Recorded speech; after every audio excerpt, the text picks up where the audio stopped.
So most of the time when you're driving screws, you want to let the driver do the work. But with these, see, I drill these out a little bit. Just join ply to ply for a cheapo door. I've got these brass screws, and if you don't force down on them,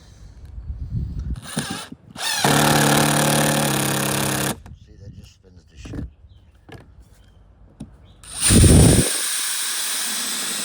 Drill one out.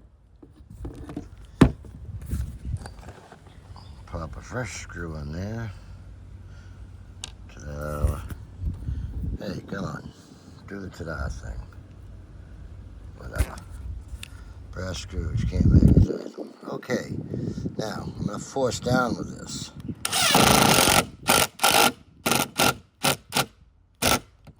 Look, I got some bite on that. Sometimes you've got to do a little down pressure. Not often. If you got screws that cut for themselves, don't. But if you're dealing with itty bitty little bugger like that, use a little down force.